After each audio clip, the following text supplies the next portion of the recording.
Men are statistically 10 times more likely to leave a female partner when she becomes ill than a woman is to leave her male one. But why? Hey, I'm Mike Baggs, your friendly neighborhood neuroscientist, and this is why.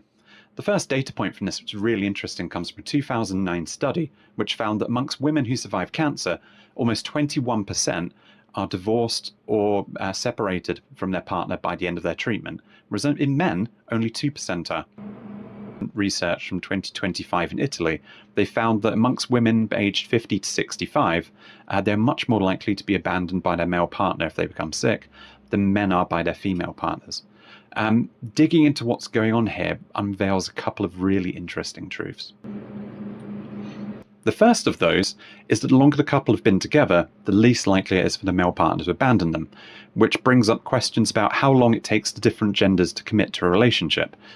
There's a very interesting quote in the piece about a younger woman who develops long COVID, and her friends basically tell her that, your partner's going to leave you eventually because there's no point in him sticking around. Why would he care to look after someone who's basically a burden? He's not sure if you're ever going to be able to have kids, he'll be financially responsible for you, and you have to look after your well-being. That's just a really poor trade. And, she kind of argues that seems quite fair, to be honest. And this unfortunately reflects the way the world is right now. Humans are increasingly being weighed and measured based on our utility, not just on where we are currently, but our future earning potential and chance of success.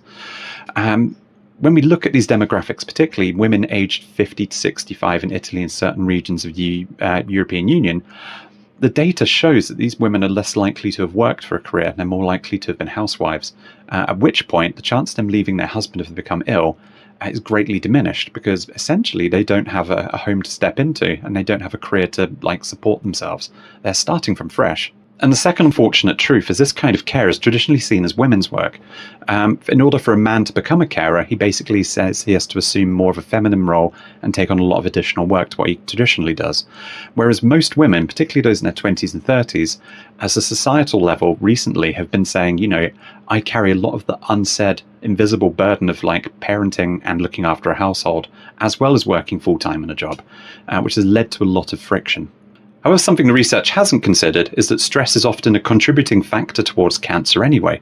So with 50% of relationships ending in divorce, what the chances are that some of these partners stayed with their partner when they were diagnosed with cancer, only to leave them when they had the all clear, when they would have left them anyway? The data doesn't paint a perfect picture, to be honest.